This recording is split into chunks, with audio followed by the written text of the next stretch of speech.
Hello students, welcome back to my channel Shubham lecturer. तो student, कल 8 मार्च को आपके क्लास 12 केमिस्ट्री का पेपर है और बहुत सारे स्टूडेंट कमेंट कर रहे थे सर आप उन क्वेश्चन को बताइए जो हमारे बोर्ड एग्जाम में 8 मार्च को डायरेक्टली पूछे जाएं।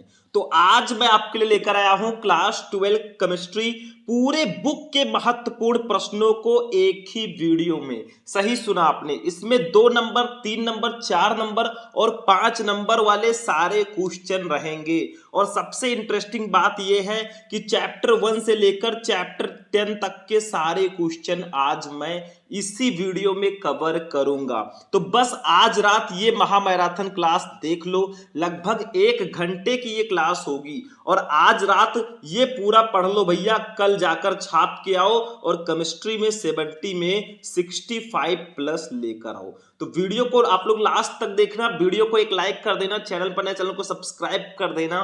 पूरी केमिस्ट्री आज एक वीडियो में, बस इन प्रश्नों को पढ़ लो, हर साल बोर्ड एग्जाम में आते हैं, इससे बाहर कुछ नहीं आएगा। सबसे पहले हम अपने फर्स्ट चैप्टर के क्वेश्चन को पढ़ते हैं और इस क्वेश्चन में मैंने एक न्यूमेरिकल लिया है। मैं चैप्टर 1 से लेकर 10 तक सारे क्वेश्चन बताऊंगा, टाइम भले ही लग जाए लगने दो, लेकिन कुछ बड़ा हमें करना है। देखो फर्स्ट क्वेश्चन क्या है, एक एक क्वेश्चन को ध्यान से समझना, ये न्यूमेरिकल बहुत स्पेशल है। देखो 12 ग्राम ग्लूकोज को 100 ग्राम जल में घोलने पर विलयन का क्वथनांक 100.34 डिग्री सेल्सियस पाया गया। ग्लूकोज के मोलल उन्नयन स्थिरांक की गणना कीजिए, जहां पर कार्बन का अनुभार 12, ऑक्सीजन का 16, हाइड्रोजन का 1 दिया गया है। और ये क्वेश्चन कितना स्पेशल है आप खुद ही देख लो, ठीक है। तो देखो सबसे पहले समझो, 12 ग्राम ग्लूकोज है, 100 ग्राम जल है, तो इसमें विलेय क्या होगा, विलायक क्या होगा। विलेय आपका होगा भैया ग्लूकोज, विलायक होगा जल। क्यों? क्योंकि जिसकी मात्रा कम होती है विलयन में वो विलेय होता है, जिसकी मात्रा ज्यादा होती है वो विलायक होता है। तो देखो ये ग्लूकोज की मात्रा कम है तो ये आपका विलेय है। तो विलेय का भार पहले हम लोग लिखेंगे, विलेय क्या है आपका, ग्लूकोज है और ग्लूकोज का फॉर्मूला होता है C6H12O6, ठीक है। तो इसका भार हमें दिया गया है, विलेय का भार, इसको हम लोग नोट करते हैं स्मॉल w से। ये हमें दिया गया है 12 ग्राम, कितना दिया गया है, 12 ग्राम यानी कि 12 ग्राम। इसके बाद में हमें क्या करना है, विलेय का अणुभार भी यहीं पे निकाल लेना है। देखो विलेय, अब विलेय आपका क्या है, C6H12O6, ठीक है, ये आपका विलेय है। इसका अणुभार, अब अणुभार को हम लोग डिनोट करते हैं m से। m कैसे निकालेंगे, देखो आपका यहाँ पे कार्बन का 12 दिया गया है, 6 कार्बन है भैया, तो कितना होगा, 12 का 6 से गुणा होगा तो 72 होगा। और प्लस देखो ऑक्सीजन का 16 है, 16 सॉरी हाइड्रोजन का 1 होता है, 12 हाइड्रोजन है तो 12 इसका हो जाएगा। और प्लस आपका यहाँ पे ऑक्सीजन का 16 है, 6 ऑक्सीजन है तो 16 का 6 से गुणा होगा, 16 छक्का 96, यानी कि जो हमारा m आएगा इसकी वैल्यू होगी, टोटल अगर ऐड करोगे तो 180 आएगा, 180 ग्राम प्रति मोल, ये होगा भैया अणुभार। अब एक चीज और समझो, विलायक का भी हमें अणुभार दिया गया है। देखो न्यूमेरिकल सॉल्व करने का सबसे आसान तरीका है कि आपको जो जो न्यूमेरिकल में दिया गया है उन सारी वैल्यूज को आप लिखिए। अब विलायक का भार दिया गया है, विलायक का भार, और विलायक के भार को हम लोग डिनोट करेंगे कैपिटल W से। इसको भी मैं यहीं पे लिख देता हूं, चलो विलायक का भार कैपिटल W, ये हमें दिया गया है 100 ग्राम, 100 ग्राम। अब हमें क्या करना है, देखो यहां पे लिखा गया है कि 100 ग्राम जल में घोलने पर विलयन का क्वथनांक 100.34 डिग्री सेल्सियस पाया गया। तो हम निकालेंगे यहाँ पे क्वथनांक का उन्नयन, क्वथनांक का उन्नयन। अब यहीं पर बच्चे फंस जाते हैं, जब वो न्यूमेरिकल सॉल्व करते हैं ना तो यहीं पर वो फंस जाते हैं। वो क्वथनांक के उन्नयन यानी कि डेल्टा टीबी के जगह पर वो कितना रख देते हैं, वो 100.34 डिग्री सेल्सियस रख देंगे, लेकिन ये गलत है। देखो शुद्ध विलायक का वाष्प दाब, शुद्ध विलयन का वाष्प दाब जो होता है वो 100 डिग्री सेल्सियस होता है, ठीक है। और 100.3 तो आपके विलयन का वाष्प दाब में से शुद्ध विलायक के वाष्प दाब को घटा देंगे। तो देखो आपका विलयन का वाष्प दाब जो यहाँ पे वो 100.34 है और माइनस शुद्ध विलायक का वाष्प दाब 100 होता है तो 100 हो जाएगा, ठीक है। तो डेल्टा टीवी की वैल्यू जो हम लिखेंगे तो 100.34 में से 100 जाएगा तो 0.34 डिग्री सेल्सियस ये आपका होगा क्वथनांक का उन्नयन। उन्नयन का मतलब कितना क्वथनांक बढ़ा, तो आपका 100 तो नॉर्मली होता है, अब 100.34 डिग्री सेल्सियस हो गया, यानी कि 100.34 में से 100 को घटा दो, क्वथनांक का उन्नयन आ जाएगा। हमें निकालना है मोलल उन्नयन स्थिरांक, जिसको हम लोग केबी से डिनोट करते हैं, ये हमें निकालना है। तो एक फॉर्मूला आप लोग लगा दो मोलल उन्नयन स्थिरांक का, देखो ध्यान से, मोलल उन्नयन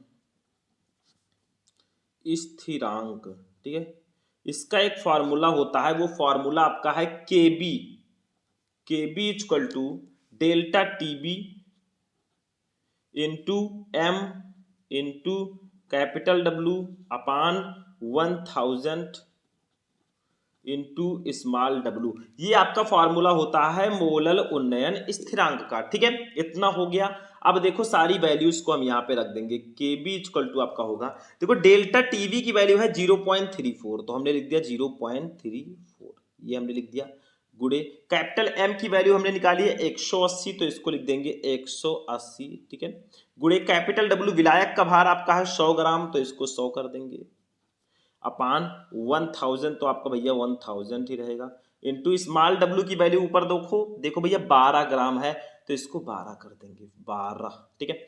अब एक काम आप और करेंगे, यहाँ पे थोड़ा सा ध्यान देना, इस जीरो से इस जीरो को कैंसिल कर दो, आपका आएगा क्या, देखो के बी इक्वल टू हमारा आएगा 0.34 को 100 से गुणा करोगे तो ये दशमलव हट जाएगा, तो आपका 34 आएगा, गुड़े 18 हो जाएगा, अपान 100 का 12 से गुणा करेंगे तो 1200 होगा, इतना तो पता ही होगा, 100 को 12 से गुणा करेंगे तो 12 से होगा। अब पहले आप 34 को 18 से गुणा कर दो, तो आपका आएगा 612 अपान 1200, ठीक है, इसको कट करो तो आपका आएगा अप्रोक्स 0.51, ठीक है, इतना आ गया। तो केवी जो मोलल उन्नयन स्थिरांक केवी की वैल्यू आई, वो आई हमारी 0.51 डिग्री सेल्सियस प्रति मोलल, ठीक है, और यही हमारा आंसर हो जाएगा मेरे भाई, यही हमारा आंसर होगा। तो इसमें कुछ था ही नहीं, आपको सिर्फ ये फॉर्मूला याद रखना है, इस फॉर्मूले की सहायता से आप केवी को भी निकाल सकते हैं, डेल्टा टीवी पूछा जाता है तो उसको भी निकाल सकते हैं, कैपिटल एम को भी निकाल सकते हैं, मतलब जो कुछ भी आता है सबको आप फाइंड आउट कर सकते हैं। चलो दूसरा क्वेश्चन देखते हैं। हमारा दूसरा क्वेश्चन जो होगा वो बाय द वे हमारे दूसरे चैप्टर से होगा। देखो हमारे बिलेन चैप्टर में और भी टॉपिक है, राउल्ट का नियम, हेनरी का नियम, ये सब मैं पढ़ा चुका हूं। तो अब हम विशिष्ट चालकता को पढ़ेंगे, जो मोस्ट क्वेश्चन है उसको मैं इस वीडियो में लेकर आया हूं, जिसके चांसेस बहुत ज्यादा है। विशिष्ट चालकता से क्या तात्पर्य है, इसका मात्रक क्या है, बहुत स्पेशल क्वेश्चन है, 2-2 नंबर में अक्सर ये पूछा जाता है। तो देखो विशिष्ट चालकता बहुत सिंपल सा है, किसी चालक के विशिष्ट प्रतिरोध के व्युत्क्रम को उस चालक की विशिष्ट चालकता कहते हैं। मतलब किसी चालक के विशिष्ट प्रतिरोध की व्युत्क्रम को ही चालक की विशिष्ट चालकता कहते हैं, या सिंपल भाषा में समझें तो आप कह सकते हैं विशिष्ट प्रतिरोध की व्युत्क्रम को ही विशिष्ट चालकता बोला जाता है, ठीक है। इसे कप्पा से प्रदर्शित करते हैं, देखो ध्यान से, इसे कप्पा, कप्पा को कुछ हम ऐसे लिखते हैं, इसको बोलते हैं कप्पा, ठीक है, इसे कप्पा से प्रदर्शित करते हैं, ठीक है, इसे कप्पा से प्रदर्शित करते हैं, और कप्पा इक्वल टू आपका होता है, कप्पा इक्वल टू होता है 1/रो, ये फॉर्मूला होता है विशिष्ट चालकता का। यहाँ पे रो क्या है, ये विशिष्ट प्रतिरोध है, और विशिष्ट प्रतिरोध की व्युत्क्रम को ही तो हम विशिष्ट चालकता कहते हैं भैया। तो ये आपका विशिष्ट प्रतिरोध है, विशिष्ट प्रतिरोध है, ठीक है। अब मात्रक की अगर बात करें तो इसका मात्रक मैं आपको डायरेक्टली बता देता हूं, वैसे निकालना भी मैं सिखा सकता हूं, लेकिन डायरेक्टली लिखता हूं पहले, फिर निकालना सिखाता हूं। देखो मात्रक इसका जो होता है वो ओम इनवर्स मीटर इनवर्स होता है, या साइमन सेंटीमीटर इनवर्स होता है, ठीक है, ये इसका मात्रक है। निकालेंगे कैसे, सिंपल सा है भाई, आप रो का मात्रक निकाल लो, इसका मात्रक आपका निकल गया, ठीक है। रो का मात्रक कैसे निकालेंगे, तो रो इक्वल टू आपको पता है, देखो विशिष्ट प्रतिरोध का जो फॉर्मूला होता है वो R इंटू ए अपान एल होता है, R A अपान एल। तो देखो R का मात्रक प्रतिरोध है, इसका मात्रक ओम होगा, ए है क्षेत्रफल, क्षेत्रफल का मात्रक होगा मीटर स्क्वायर, एल है लंबाई, लंबाई का मात्रक होगा मीटर, ठीक है। तो मीटर स्क्वायर से मीटर कैंसिल, बचा क्या, रो का जो मात्रक आया वो ओम मीटर आया, कितना आया, ओम मीटर, ओम मीटर आया। ठीक है, अब अगर भैया आपको पता है कि विशिष्ट प्रतिरोध की व्युत्क्रम को विशिष्ट चालकता कहते हैं, तो रो के जगह पर अगर ओम मीटर लिखेंगे तो इसको ऊपर ले जाएंगे तो ओम इनवर्स मीटर इनवर्स ही तो होगा। तो वही मैंने लिखा है भाई, कुछ है नहीं इसमें, कुछ खास नहीं है, जो चीजें थी वो मैंने आपको डायरेक्टली बता दी है। ठीक है, अगला जो हम क्वेश्चन देखेंगे उसको समझो थोड़ा सा। देखो मैं यहाँ पे आपको चौथा, सॉरी चौथा नहीं है ये आपका, लेकिन ये नेक्स्ट क्वेश्चन है, फैराडे के विद्युत अपघटन का प्रथम नियम। ये हमारे तीसरे चैप्टर का क्वेश्चन है, मतलब तीसरा क्वेश्चन है चैप्टर नंबर 2 का ही। तो फैराडे के विद्युत अपघटन का प्रथम नियम लिखिए। देखो इसको मैंने पहले भी आपको समझाया है, तो मैं डायरेक्टली यहाँ पे आपको रिवीजन करा देता हूं, समझ लो एक प्रकार से। देखो क्या है, इस नियम के अनुसार विद्युत अपघटन की प्रक्रिया में किसी इलेक्ट्रोड विशेष पर मुक्त अथवा एकत्रित पदार्थ का द्रव्यमान विलयन में प्रवाहित की गई विद्युत की मात्रा यानी कि कुल आवेश के समानुपाती होता है। जैसे ये आपका सेल है, इसमें विद्युत अपघटन हो रहा है, जैसे हमने इसमें विद्युत अपघट्य NaCl ले लिया, तो NaCl का जल अपघटन होगा तो Na प्लस और Cl माइनस आयन में टूटेगा। तो यहाँ पे दो इलेक्ट्रोड होते हैं, एक कैथोड एक एनोड। कैथोड जो है निगेटिव होगा, एनोड पॉजिटिव होगा। अब क्या कहा जा रहा है कि इस नियम के अनुसार विद्युत अपघटन की प्रक्रिया में, मान लो इसमें विद्युत अपघटन की प्रक्रिया हो रही है, तो किसी इलेक्ट्रोड विशेष पर मुक्त अथवा एकत्रित पदार्थ का द्रव्यमान, किसी भी इलेक्ट्रोड पर एकत्रित, देखो यहाँ पे कुछ द्रव्यमान एकत्रित है, कुछ पदार्थ का द्रव्यमान एकत्रित है, जिसको हमने W से डिनोट किया है। ये जो W होगा ना, वो विलयन में प्रवाहित की गई विद्युत की मात्रा यानी कि कुल आवेश के समानुपाती होगा। ये W जो है ये इसमें इस विलयन में प्रवाहित की गई कुल आवेश के समानुपाती होगा, तो W समानुपाती Q। अब चूंकि Q इक्वल टू IT होता है, आप सभी को पता है Q इक्वल टू IT, तो W समानुपाती Q के जगह पर हम IT लिख देंगे, IT। अब समानुपाती के चिन्ह को हटाएंगे तो W इक्वल टू ZIT हो जाएगा। Z है समानुपाती स्थिरांक या विद्युत रासायनिक तुल्यांक। बस इतना सा आपको पहले नियम में लिखना है, ये चीज आप जरूर लिखिएगा। अब दूसरे नियम की अगर बात करें तो वो भी हम यहीं पे आपको समझा देते हैं, देख लो। दूसरा जो हमारा नियम है फैराडे के विद्युत अपघटन का, ये दूसरा नियम है। देखो फैराडे के विद्युत अपघटन का द्वितीय नियम, देखो फैराडे के विद्युत अपघटन का द्वितीय नियम क्या है। इस नियम के अनुसार जब श्रेणी क्रम में जुड़े विभिन्न विद्युत अपघट्यों के विलयनों में समान मात्रा में विद्युत प्रवाहित की जाती है, तो इलेक्ट्रोडों पर मुक्त या एकत्रित पदार्थों के द्रव्यमान उनके तुल्यांकी भारों के समानुपाती होते हैं। मतलब जब श्रेणी क्रम में जुड़े विभिन्न विद्युत अपघट्यों को, देखो यहाँ पे दो सेल हमने लिया है, दोनों के अलग अलग विद्युत अपघट्य हैं, तो इसमें प्रवाहित की गई जो इसमें एकत्रित जो पदार्थ का द्रव्यमान W1 और W2 होगा। देखो पहले के लिए हमने विद्युत अपघट्य के लिए W1 माना, दूसरे के लिए W2, तो ये किसके समानुपाती होगा, उनके तुल्यांकी भारों के समानुपाती होगा।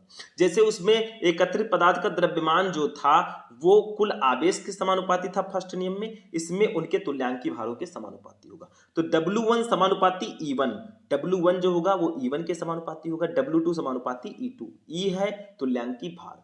अब इसको हम लिख सकते हैं W1 upon W2 equal to E1 upon E2 लिख सकते हैं। अब चूंकि W इक्वल टू ZIT अभी मैंने बताया है आपको, तो W1 के जगह पर Z1IT लिखेंगे, W2 के जगह पर Z2IT लिखेंगे equal to E1 upon E2। तो IT से IT cancel, Z1 upon Z2 equal to E1 upon E2।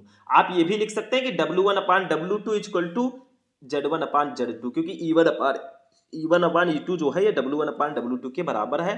तो देखो यहाँ पे E1 upon E2 equal to Z1 upon Z2 आया, तो हम लिख सकते हैं W1 upon W2 equal to Z1 upon Z2, बस ऐसे लिख सकते हैं। ठीक है, तो यही आपका फैराडे के विद्युत अपघटन का द्वितीय नियम है। तो दोनों नियम शायद आपको समझ में आ चुके होंगे, मतलब काफी स्पेशल ये दोनों नियम थे, तो इनको मैं हटा देता हूं और अपने नेक्स्ट क्वेश्चन पे चलेंगे। अगला जो हमारा क्वेश्चन होगा वो नजर है हमारे चैप्टर नंबर 3 पर, रासायनिक बलगत की, जिस चैप्टर का नाम है। और क्वेश्चन क्या है, देखो आभासी एकाणुक अभिक्रिया को उदाहरण द्वारा समझाइए। आभासी एकाणुक अभिक्रिया क्या होती है? तो सिंपल सा, देखो वो अभिक्रिया जिसकी कोट एक हो परंतु आणविकता एक ना हो, आभासी एकाणुक अभिक्रिया कहलाती है। यानी कि ऐसी अभिक्रिया जिसकी कोटि तो एक होगी लेकिन आणविकता एक नहीं होगी, वो आभासी एकाणुक अभिक्रिया कहलाती है।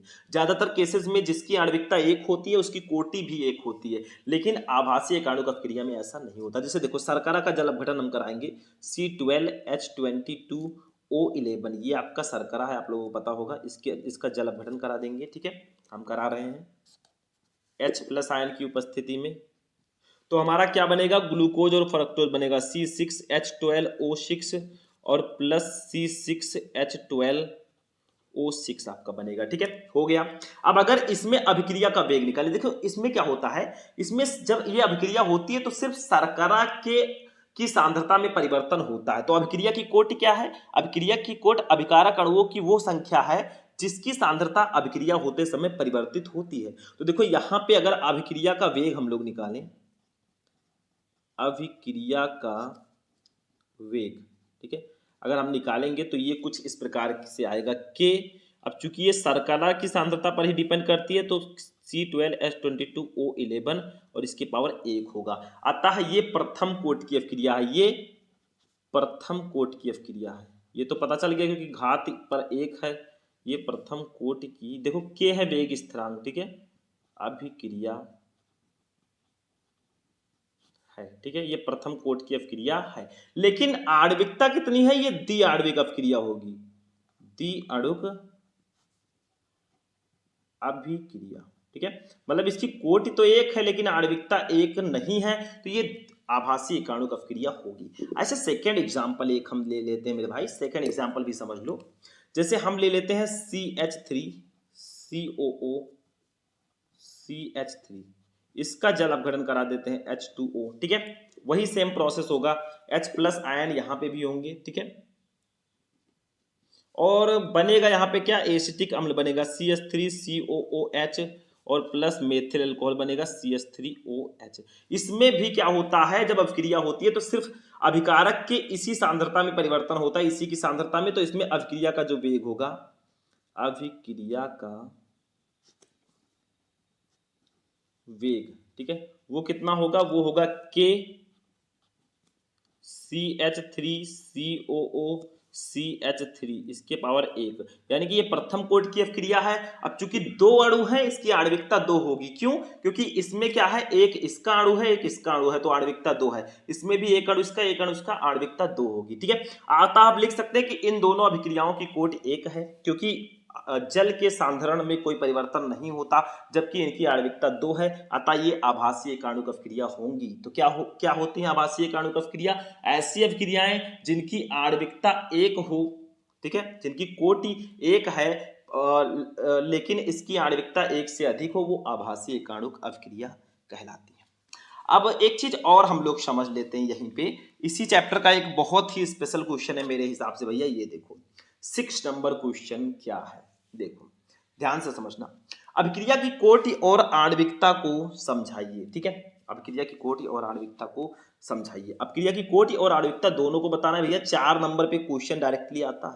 तो अभिक्रिया की कोटि क्या होती है, किसी रासायनिक अभिक्रिया में भाग लेने वाले पदार्थों के अणुओं की वो संख्या जिनका सांद्रण अभिक्रिया की प्रगति में परिवर्तित होता है, अभिक्रिया की कोटि कहलाती है। मतलब किसी रासायनिक अभिक्रिया में भाग लेने वाले पदार्थों के अणुओं की वो संख्या, यानी कि अभिकारक अणुओं की वो संख्या जिनकी सांद्रता अभिक्रिया की प्रगति में परिवर्तित होता है, वो अभिक्रिया की कोटि कहलाती है। जैसे देखो, जैसे हमने ले लिया NH4NO2 अमोनियम नाइट्राइट, देखो NH4NO2, ठीक है, ये एक ही अभिकारक है और इसका जब हमने रिएक्शन कराया, अमोनियम नाइट्राइट को गर्म किया, तो क्या बना हमारा 2H2O बना जल और N2 बना। ठीक है, देखो हमें इसमें अभिक्रिया की कोटि में सिर्फ अभिकारक अणुओं से मतलब है, उत्पाद से मतलब नहीं है।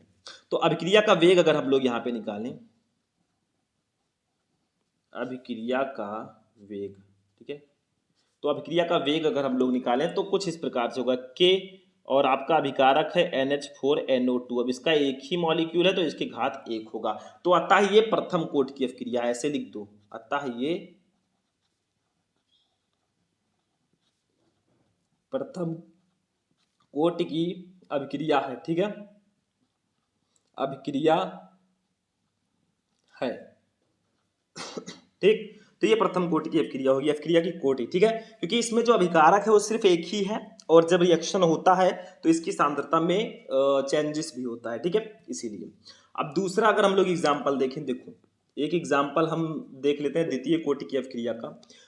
इसमें क्या करेंगे, हम लेंगे एथिल एसीटेट को, जैसे CH3COO C2H5, इसका नाम है भैया एथिल एसीटेट। ठीक है, और इसको हम NaOH के साथ रिएक्ट करा देंगे। इसका रिएक्शन हमने करा दिया NaOH के साथ, सोडियम हाइड्रोक्साइड के साथ। तो आपका बनेगा क्या, देखो CH3COO Na बन गया और प्लस आपका बनेगा C2H5OH बनेगा। ठीक है, ये बन गया, आप चेक कर लो, एकदम रिएक्शन बैलेंस है। CH3COO Na हो गया और C2H5OH हो गया, बस काम हो गया। तो क्या बताया जा रहा है कि NaOH द्वारा एथिल अल्कोहल के जलभरण की क्रिया की जो कोटि होगी वो कितनी होगी, आप खुद ही सुनो। देखो इसमें दोनों अभिकारक हैं और दोनों अभिकारक की सांद्रता में परिवर्तन हो रहा है, तो अभिक्रिया का वेग जो होगा वो दोनों अभिकारक की सांद्रता पर डिपेंड करेगा। आगे के लगा दो और ये हमारा एथिल एसीटेट CH3COO C2H5, इसके घात 1 है क्योंकि इसका एक ही मॉलिक्यूल है, और NaOH इसके घात भी 1 है, तो 1 और 1 2। देखो घातों को जोड़ दिया जाएगा, दोनों अभिकारक के घातों को, तो ये भैया द्वितीय कोट की अभिक्रिया होगी। 1 और 1 जोड़ेंगे तो ये 2 हो जाएगा, अतः ये है द्वितीय कोट की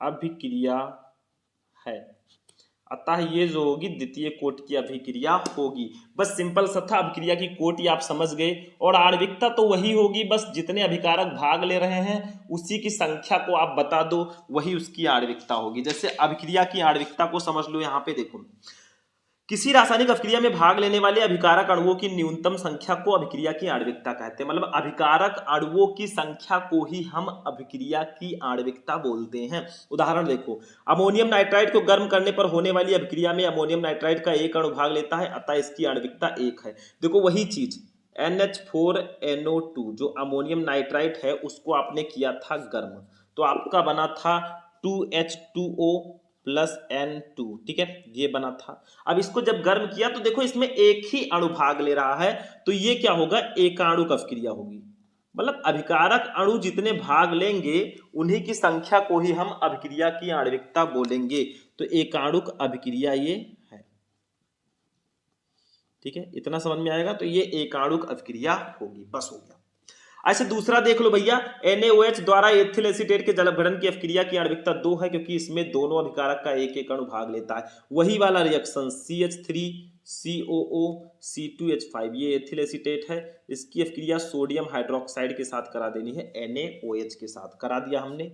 अब देखो आपका बनेगा क्या, यहाँ पे CH3COO Na और प्लस आपका बनेगा C2H5OH। ठीक है, अब इसमें देखो कितने अणु भाग ले रहे हैं, एक अणु इसका है, एक अणु इसका है, ये द्विआण्विक अभिक्रिया होगी, द्विआण्विक अभिक्रिया। तो अभिक्रिया की कोटि और आणविकता में सिर्फ इतना अंतर है कि अभिक्रिया की कोटि जो होती है वो उन अभिकारक अणुओं की संख्या होती है जिनकी सांद्रता अभिक्रिया होते समय परिवर्तित होती है, जबकि अभिक्रिया की जो आणविकता है वो भैया जितने अभिकारक भाग ले रहे हैं उन्हीं की संख्या को ही हम अभिक्रिया की आणविकता बोलते हैं। ठीक है, एक क्वेश्चन अब चलते हैं अपने चैप्टर 4 पर, डी एवं एफ ब्लॉक के तत्व पर। इसमें मैं एक ही क्वेश्चन बताऊंगा, वैसे संक्रमण तत्व जो है इस चैप्टर में बहुत इंपॉर्टेंट है, लेंथेनाइड आकुंचन, ये सब मैंने आपको केमिस्ट्री के मोस्ट इंपोर्टेंट क्वेश्चन आंसर की सीरीज में बता रखा है। 7वां क्वेश्चन है कि आंतरिक या अंतः संक्रमण तत्व क्या है, तो सिंपल सा है, देख लो। देखो आंतरिक या अंतः संक्रमण तत्व जिन तत्वों में विभेदी इलेक्ट्रॉन N-2F कक्षकों में प्रवेश करता है वे तत्व आंतरिक या अंतः संक्रमण तत्व कहलाते हैं। ये तत्व आवर्त सारणी में एक अलग ब्लॉक F ब्लॉक का निर्माण करते हैं, अतः इन्हें F ब्लॉक के तत्व भी हम कहते हैं। बस इतना लिख देना, आपका 2 नंबर कंप्लीट हो जाएगा। 8वां क्वेश्चन जो होगा ये हमारे चैप्टर नंबर 5 से होगा, यानी कि जो हमारा उपसह संयोजन यौगिक चैप्टर है, इसमें एक टॉपिक है वर्नर सिद्धांत की अभिधारणाएं। वर्नर सिद्धांत क्या है ये आपसे डायरेक्टली पूछा जाता है, तो इस क्वेश्चन को हम मिस नहीं करेंगे। देखो वर्नर सिद्धांत की अभिधारणाएं क्या है, देखो उपसह संयोजन यौगिकों में, देखो आपको उपसह संयोजन यौगिक का एक एग्जांपल मैं दे देता हूं यहाँ पे, K4। जैसे उपसह संयोजन यौगिक जो आपका होता है, एक एग्जांपल मैं देता हूं K4, ठीक है, FeCN6, ठीक है, ऐसे होता है। तो इसमें जो Fe है ये केंद्रीय धातु परमाणु होता है और Cn जो है ये लिगैंड होता है। ठीक है, तो देखो क्या कहा वर्नर जी ने कि उपसह संयोजक यौगिकों में केंद्रीय धातु परमाणु 2 प्रकार की संयोजकताएं प्रदर्शित करता है। फर्स्ट है प्राथमिक संयोजकता और दूसरा है द्वितीयक संयोजकता। यानी कि जो हमारा केंद्रीय धातु परमाणु है Fe, ये दो प्रकार की संयोजकताएं व्यक्त करेगा, एक प्राथमिक संयोजकता और दूसरा द्वितीयक संयोजकता।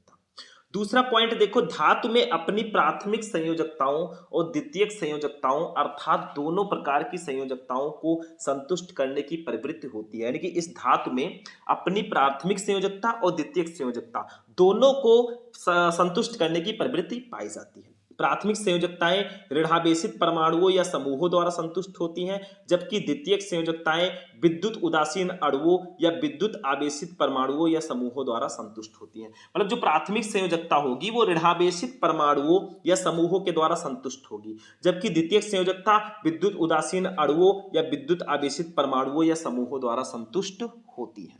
यही सब आपको 4-5 पॉइंट लिख देना। देखो तीसरा, प्राथमिक संयोजकताएं आयननीय और द्वितीयक संयोजकताएं अनायनीय होती है। यानी कि जो प्राथमिक संयोजकता होगी वो आयननीय होगी और द्वितीयक संयोजकता जो होती है वो अनायनीय होती है। चौथा क्वेश्चन देख लो, धातु द्वारा प्रदर्शित द्वितीयक संयोजकताओं की संख्या साधारणतया एक निश्चित संख्या होती है।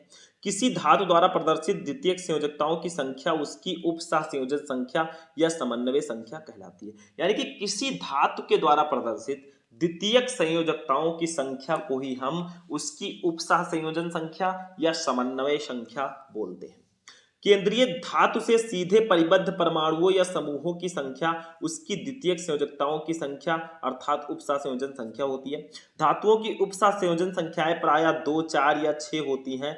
8, 10 या 12 की उपसहसंयोजन संख्याएं दुर्लभ होती हैं। मतलब जो उपसहसंयोजन संख्या होती है ना वो 2, 4 या 6 ही होती है। 8, 10 या 12 की उपसहसंयोजन संख्याएं नहीं देखने को मिलती।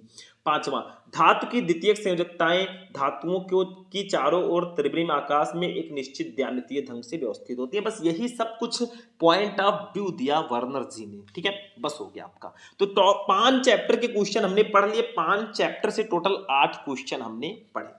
अब चैप्टर 6 पे चलेंगे मेरे भाई। निम्नलिखित पर टिप्पणी लिखिए। उड्स ऑफ क्रिया, उड्स फिटिंग ऑफ क्रिया। ये क्वेश्चन बहुत स्पेशल है मेरे भाई और ये हैलो एल्केन तथा हैलो एरीन चैप्टर का क्वेश्चन है। तो चलो समझते हैं भैया, उड्स ऑफ क्रिया क्या है, उड्स फिटिंग ऑफ क्रिया क्या है। दोनों रिएक्शन स्पेशल है। तो देख लो यहाँ पे उड्स ऑफ क्रिया, देखो कुछ नहीं है इसमें। एल्किल हैलाइड की सोडियम धातु से क्रिया शुष्क ईथर की उपस्थिति में कराने पर एल्केन बनता है और इसी को ही हम उड्स अभिक्रिया बोलते हैं। यानी कि आपको एल्किल हैलाइड की सोडियम धातु से क्रिया करानी है शुष्क ईथर की उपस्थिति में तो एल्केन बनेगा, इसी को ही हम उड्स अभिक्रिया बोलते हैं। जैसे एल्किल को हम आर से डिनोट करते हैं तो आर एक्स, एक्स क्या है, हैलोजन है, तो एल्किल हैलाइड हो गया। प्लस Na, इसकी सोडियम धातु से क्रिया करानी है, किसकी उपस्थिति में करानी है मेरे भाई, शुष्क ईथर की उपस्थिति में, शुष्क ईथर की उपस्थिति में करानी है। तो आपका बनेगा क्या, देखो यहाँ पे R को आप 2 ले लीजिएगा, 2 एल्किल को ले लीजिएगा, 2 सोडियम को ले लीजिएगा, तो आपका बनेगा आर आर, यानी कि एल्केन बना और 2NaX बना। ठीक है, तो आर आर जो है यही आपका है एल्केन। ठीक है, बस हो गया मेरे भाई। ये एल्किल हैलाइड है। ठीक है, ये क्या है, एल्किल हैलाइड। तो जब एल्किल हैलाइड की सोडियम धातु से शुष्क ईथर की उपस्थिति में क्रिया कराते हैं तो एल्केन बनता है। अब एक हम वैसे वाला एग्जांपल देख लेते हैं। जैसे हमें देखो क्या करना है, 2 लिखना है, आर के जगह पर हम मेथिल को ले लेते हैं। ठीक है, एल्किल के जगह पर मेथिल रख सकते हैं। एक्स हाइलाइड, तो हाइलाइड में हम किसी हाइड्रोजन को ले लेते हैं, तो ये मेथिल क्लोराइड हो गया प्लस 2Na हो गया। ठीक है, वही चीज मैं बता रहा हूं, वो केमिकल तरीके से था, ये मैंने थोड़ा स्टाइलिश बता दिया है। इसकी क्रिया शुष्क ईथर की उपस्थिति में करानी है, शुष्क ईथर की उपस्थिति में। तो आपका देखो एल्केन बनेगा, ये बनेगा CH3 ये बन गया और प्लस आपका बन गया 2NaCl। मतलब देखो जहां पे R है वहां पे मैंने एल्किल को रख दिया, X हाइड्रोजन जहां पे है मैंने क्लोरीन को रख दिया, यानी कि हाइड्रोजन को रख दिया। तो ये मेथिल क्लोराइड है, मेथिल क्लोराइड। ठीक है, ये आपका मेथेन एथेन है, एथेन। तो देखो वही सिंपल सा है कि जब एल्किल हैलाइड की अभिक्रिया हम सोडियम धातु से शुष्क ईथर की उपस्थिति में करते हैं तो एल्केन बनता है, इसी को ही हम बोलते हैं उड्स अभिक्रिया। उड्स फिटिंग अभिक्रिया भी कुछ इसी से रिलेटेड है, बस थोड़ा सा समझना है आपको। इसमें क्या होगा, इसमें होगा कि एल्किल हैलाइड का एरिल हैलाइड से शुष्क ईथर में सोडियम की उपस्थिति में संयोग करके एरोमेटिक हाइड्रोकार्बन प्राप्त करने की अभिक्रिया वुड्स फिटिंग अभिक्रिया कहलाती है। इसमें आपको एल्किल हैलाइड के साथ एक एरिल हैलाइड भी ले लेना है और आपका उसके बाद बनेगा एरोमेटिक हाइड्रोकार्बन। तो इस अभिक्रिया को वुड्स फिटिंग अभिक्रिया कहते हैं। उदाहरण देखो, मेथिल आयोडाइड व आयोडोबेंजीन की अभिक्रिया से टॉलुइन का बनना। आपको पहले एक एल्किल हैलाइड लेना है, हम ले लेते हैं CH3Cl को, प्लस आपको लेना है एरिल हैलाइड। एरिल हैलाइड का मतलब C6H5I यानी कि आयोडोबेंजीन को ले लिया। इसकी सोडियम के साथ रिएक्शन करा देनी है। सेम प्रोसेस है, बस यहाँ पे मैंने एक एरिल हैलाइड को बढ़ा दिया है। ठीक है, शुष्क ईथर की उपस्थिति में, शुष्क ईथर तो बनेगा क्या, देखो ध्यान से, ये आपका C6H5 हो गया और ये CH3 से जुड़ जाएगा तो टॉलुइन बन जाएगा। ठीक है, और बचा क्या, 2Na बचा और I भी आपका 2 है तो 2NaI हो गया। ठीक है, तो इनका नाम है मेथिल क्लोराइड। यहां पे मेथिल आयोडाइड भी आप लिख सकते हैं, कोई दिक्कत नहीं, मेथिल क्लोराइड। ठीक है, लेकिन एक काम करना मेरे भाई, यहां पे भी आप I को ही रख दो, यहाँ पे भी आप आई को ले लो। क्यों, क्योंकि यहाँ पे आयोडीन लिया है तो यहाँ पे भी आयोडीन को लेना पड़ेगा, क्योंकि अगर क्लोरीन ले रहे हैं तो दोनों जगह क्लोरीन लीजिए, आयोडीन ले रहे हैं तो दोनों जगह आयोडीन लीजिए। ठीक है, तो ये आपका होगा मेथिल आयोडाइड, मेथिल आयोडाइड। ठीक है, मतलब जो अगर आप मेथिल आयोडाइड ले रहे हैं तो यहाँ पे भी आप आयोडोबेंजीन को लीजिए। ठीक है, अगर मेथिल क्लोराइड ले रहे हैं तो आप क्लोरोबेंजीन को लीजिए। ठीक है, इसका नाम है आयोडोबेंजीन।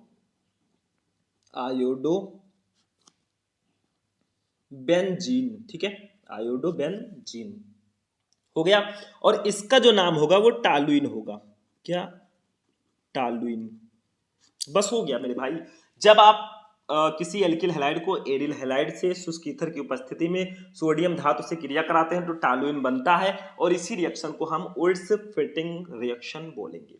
बस हो गया। थोड़ा सा आप चीजों को मैनेज कर लेना, जो मैंने काट पीट किया है वो आपकी जिम्मेदारी है कि आप उसको सही करें। ठीक है, अगला जो हमारा रिएक्शन, अगला जो हमारा क्वेश्चन होगा वो तो आपको जानना बेहद जरूरी है और वो मैं बताऊंगा भी। देखो, इसी चैप्टर में आपका, अगले चैप्टर में अल्कोहल फिनॉल एवं ईथर में एक 5 नंबर में क्वेश्चन हमारा आता है कि डाई एथिल ईथर बनाने की प्रयोगशाला विधि डायरेक्टली पूछी जाती है। इसमें आपका ल्यूकास परीक्षण भी बहुत ज्यादा इंपॉर्टेंट है, जो कि मैंने आपको ऑलरेडी बता रखा है। तो आज हम पढ़ेंगे डाई एथिल ईथर बनाने की प्रयोगशाला विधि का वर्णन और संबंधित अभिक्रियाओं के रासायनिक समीकरण भी पढ़ेंगे। इसको मैंने पहले पढ़ा रखा था तो इसको मैंने ऑलरेडी लिख रखा है। अभी मैं आगे जो चीजें पढ़ाऊंगा उसको मैं साथ में लिखकर पढ़ाऊंगा। देखो कैसे बनता है। प्रयोगशाला में die ethyl ether ethyl alcohol के आधिक्य और सांद्र H2SO4 यानी कि सल्फ्यूरिक अम्ल को 140 डिग्री सेंटीग्रेड पर गर्म करके बनाया जाता है। तो आपको करना क्या है, पहले एथिल अल्कोहल को ले लेना है, उसकी अभिक्रिया सल्फ्यूरिक अम्ल के साथ करानी है। देखो ये सल्फ्यूरिक अम्ल ही है, 2H है यानी कि H2SO4। 100 से 110 डिग्री सेंटीग्रेड पर पहले हम लोग कराएंगे। तो हमारा क्या बनेगा, देखो C2H5HSO4 आपका यहाँ पे हो जाएगा एथिल हाइड्रोजन सल्फेट, और H2O आपका यहाँ पे हो जाएगा जल। ठीक है, ये बन गया।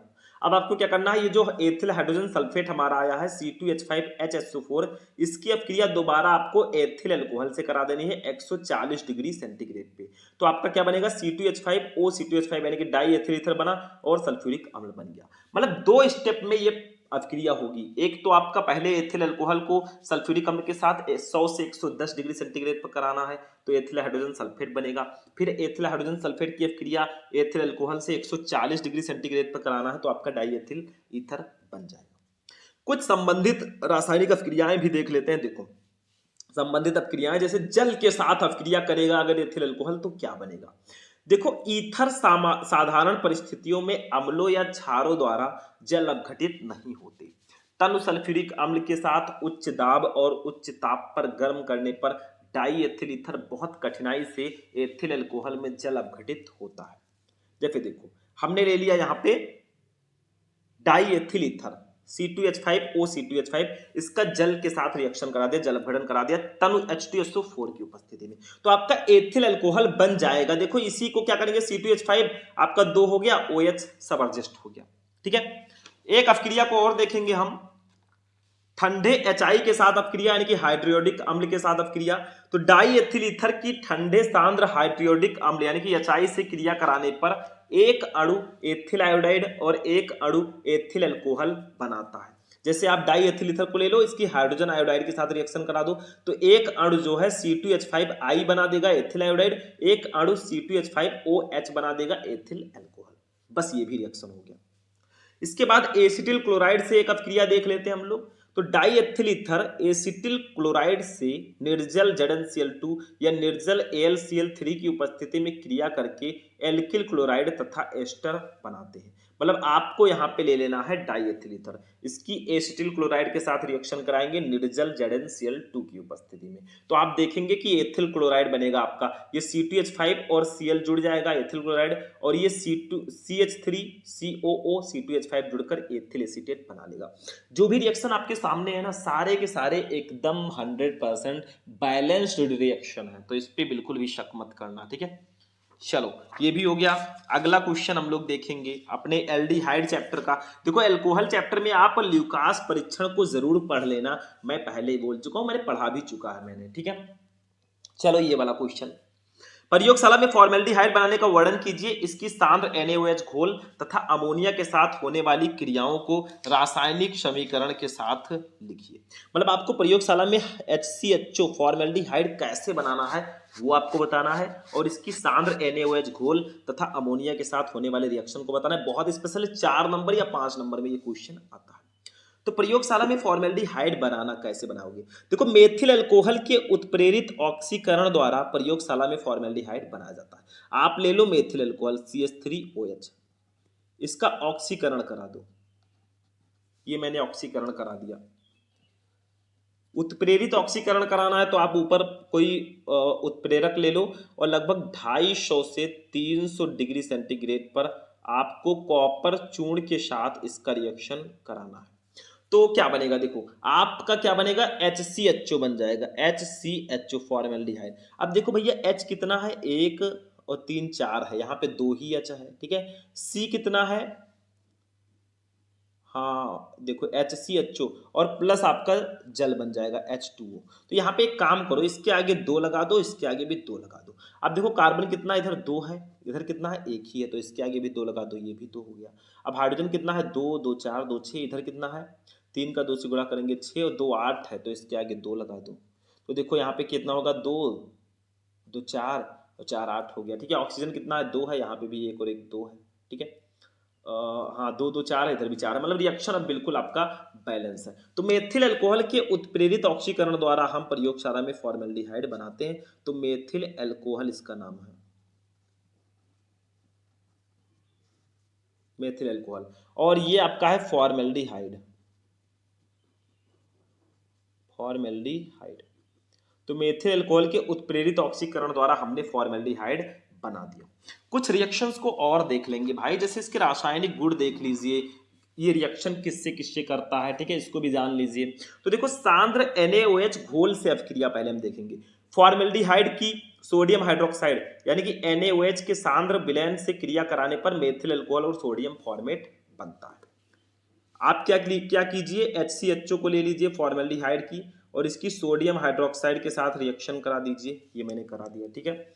अब देखिए क्या होगा, आपका बनेगा मेथिल अल्कोहल CH3OH और बनेगा सोडियम फॉर्मेट HCOONA, ये बन गया। अब देखो रिएक्शन बैलेंस है कि नहीं, कार्बन कितना, 1 है, इधर भी 1 और 1 2 है, तो इसके आगे लाजमी है कि आप 2 लगा दें। 2 कार्बन हो गया, हाइड्रोजन 2 2 4 है, 1 5 है, इधर भी 3 1 4 1 5 है, ऑक्सीजन 2 है, 1 3 है, इधर भी 2 और 1 3 है, सोडियम 1 है, इधर भी 1 है, बिल्कुल रिएक्शन बैलेंस हो चुका है। तो फॉर्मेल्डिहाइड की जब सोडियम हाइड्रोक्साइड के साथ रिएक्शन कराएंगे भैया, तो आपका मेथिल अल्कोहल और सोडियम फॉर्मेट बनेगा, ये फॉर्मेल्डिहाइड है।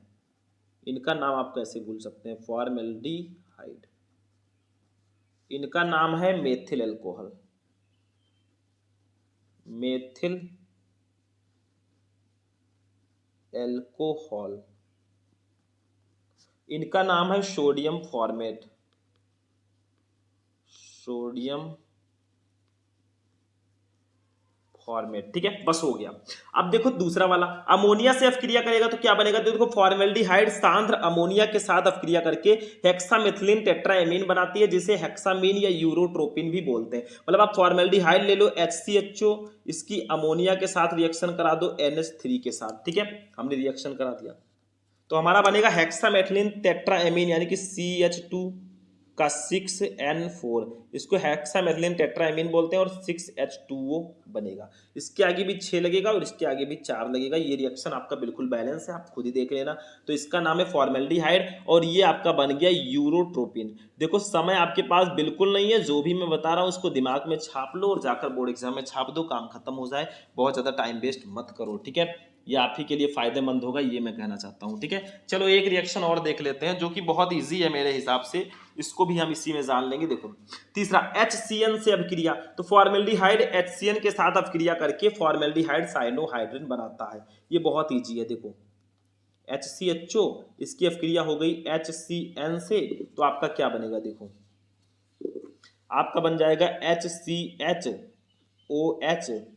और CN आपका बन जाएगा। तो ये आपका हो जाएगा फॉर्मेल्डिहाइड साइनोहाइड्रिन, फॉर्मेल्डिहाइड साइनोहाइड्रिन,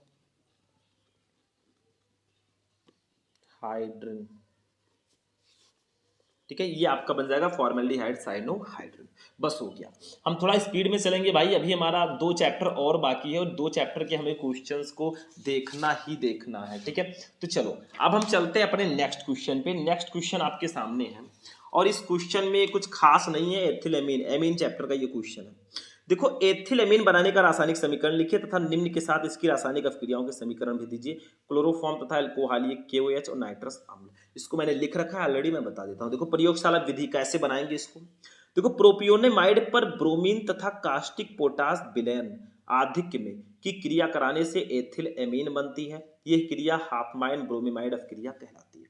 आपको प्रोपियोनामाइड लेना है C2H5CONH2, इसकी ब्रोमीन और कास्टिक पोटास KOH के आधिक्य यानी कि इसके 4 मॉलिक्यूल लिए गए हैं तो इसकी अधिकता है, तो इससे आपको रिएक्शन करा देना है। तो आपका C2H5NH2 यानी कि आपका एथिलेमीन बन गया, पोटेशियम कार्बोनेट बनेगा, KBr पोटेशियम ब्रोमाइड बनेगा और जल बनेगा, और यही हाफमान ब्रोमीमाइड अपक्रिया भी कहलाती है। अगर अलग से आता है तो आप इसी को लिख देंगे, बाकी एथिलेमीन बनाने की प्रयोगशाला विधि भी यही है, ठीक है। तो ये आपका हो गया। अब कुछ रिएक्शन समझ लेते हैं, देखो ध्यान से समझ लो रिएक्शन, रासायनिक गुण इसके देख लो। फर्स्ट, क्लोरोफॉर्म तथा एल्कोहलीय KOH के साथ एल्कोहलीय कास्टिक पोटास तथा क्लोरोफॉर्म के साथ क्रिया करके एथिल आइसोसाइनाइड बनता है, जिसको हम कार्बिल एमीन अपक्रिया भी बोलते हैं। कार्बिल एमीन अपक्रिया जो है ये अक्सर आपके बोर्ड एग्जाम में आता है, ठीक है। तो इसको भी हम समझेंगे। देखो क्या करेंगे, हम एथिलेमीन ले लेंगे, इसकी अपक्रिया क्लोरोफॉर्म से करा देंगे और पोटेशियम हाइड्रोक्साइड से करा देंगे KOH से। तो देखो हमारा क्या बना, C2H5NC बना यानी कि एथिल आइसोसाइनाइड बना, पोटेशियम क्लोराइड बना और जल बना। तो ये अभिक्रिया जो होगी ये कार्बिल एमीन अभिक्रिया होती है, क्योंकि आपने एथिल एमीन की अभिक्रिया क्लोरोफॉर्म और पोटेशियम हाइड्रोक्साइड के साथ कराई तो एथिल आइसोसाइनाइड आपका बना है। तो इस अभिक्रिया को हम कार्बिल एमीन अभिक्रिया भी बोलते हैं। नाइट्रस अम्ल के साथ क्रिया को अगर देखा जाए तो भैया एलिफैटिक प्राथमिक एमीन की नाइट्रस अम्ल यानी कि NaNO2 प्लस HCl के साथ क्रिया कराने पर इसकी उपस्थिति में क्रिया कराने पर नाइट्रोजन निकलती है और अल्कोहल बनता है। मतलब आप एथिलेमीन को ले लीजिए, नाइट्रस अम्ल HNO2 को ले लीजिए और NaNO2 और HCl की उपस्थिति में रिएक्शन करा दीजिए। तो C2H5OH हमारा एथिल अल्कोहल बन जाएगा, नाइट्रोजन बाहर निकल जाएगी और जल के अणु निकलेंगे। बस हो गया, ये भी क्वेश्चन आपका कंप्लीट हो चुका है। अब हम आगे बढ़ेंगे। देखो एक क्वेश्चन मैं यहाँ पे आपको और बताना चाहता हूँ, ये क्वेश्चन आप जरूर पढ़ लीजिएगा, कुछ है नहीं, मैंने पहले ही बता रखा है। ल्यूकास परीक्षण क्या है, इसका प्रयोग हम कहाँ करते हैं, ये आपके अल्कोहल फिनोल एवं ईथर का ही क्वेश्चन है। तो ये तो मैंने पहले बता रखा है कि ल्यूकास परीक्षण क्या है, ये प्राइमरी सेकेंडरी तथा टर्सरी अल्कोहलों में विभेद करने की अत्यंत सरल विधि है। मतलब प्राथमिक द्वितीयक एवं तृतीयक अल्कोहल्स में डिफरेंस करने की ये सबसे सरल विधि है। ये भिन्न भिन्न एल्कोहलों की ल्यूकास अभिकर्मक यानी कि सांद्र HCl प्लस निर्जल ZnCl2 के प्रति भिन्न भिन्न गति से अभिक्रिया करने पर आधारित है। किसी अल्कोहल में ल्यूकास अभिकर्मक मिलाने पर एल्किल क्लोराइड बनते हैं जिससे धुंधलापन उत्पन्न होता है। मतलब आप क्या कीजिए, अल्कोहल को ले लीजिए, उसकी आप ल्यूकास अभिकर्मक के साथ रिएक्शन करा दीजिए, सांद्र HCl प्लस निर्जल ZnCl2। हमें ये पता नहीं है कि ये प्राथमिक अल्कोहल है या द्वितीयक है या तृतीयक है, तो आपने इसका ल्यूकास अभिकर्मक के साथ रिएक्शन कराया तो एल्किल क्लोराइड बन गया। अब जब एल्किल क्लोराइड बनेगा ना तो ये धुंधलापन उत्पन्न करेगा। अब कितने समय में कौन धुंधलापन उत्पन्न करेगा, वही आपको डिफरेंस बताएगा प्राथमिक द्वितीयक एवं तृतीयक में। जैसे कि कमरे के ताप पर टर्सरी अल्कोहल, जो तृतीयक अल्कोहल है, वो तुरंत धुंधलापन उत्पन्न करते हैं। मतलब वो तुरंत, अगर ये तृतीयक अल्कोहल हमने लिया होगा तो जब ये रिएक्शन होगा तो तुरंत ही धुंधलापन उत्पन्न होगा, ता से तृतीयक और ता से तुरंत। दूसरा, कमरे के ताप पर सेकेंडरी अल्कोहल 5 से 10 मिनट बाद धुंधलापन उत्पन्न होंगे। अगर आपका द्वितीयक अल्कोहल होगा तो 5 से 10 मिनट बाद आपको धुंधलापन देखने को मिलेगा, दा से द्वितीयक, 10 से 10 मिनट बाद। तीसरा, कमरे के ताप पर प्राइमरी अल्कोहल धुंधलापन उत्पन्न ही नहीं करेंगे। बस ऐसे ही पहचान सकते हैं भैया हम बहुत आसानी से। चलो एक लास्ट क्वेश्चन अपना देखेंगे हम लोग अपने जैव अणु चैप्टर का, लास्ट चैप्टर का। देखो, प्रोटीन के मुख्य स्रोत क्या है, इनमें पाए जाने वाला विभिन्न तत्वों के नाम लिखिए, प्रोटीन का हमारे भोजन में क्या महत्व है। देखो बहुत स्पेशल क्वेश्चन है। तो मुख्य स्रोत, देखो प्रोटीन का जो मुख्य स्रोत है जिससे हमें प्रोटीन प्राप्त होता है वो है दूध, अंडा, दालें, मछली, मांस आदि, इनसे हमें प्रोटीन मिलता है। मुख्य तत्व क्या है, carbon, hydrogen, nitrogen, oxygen, sulphur, ये सब मुख्य तत्व हैं।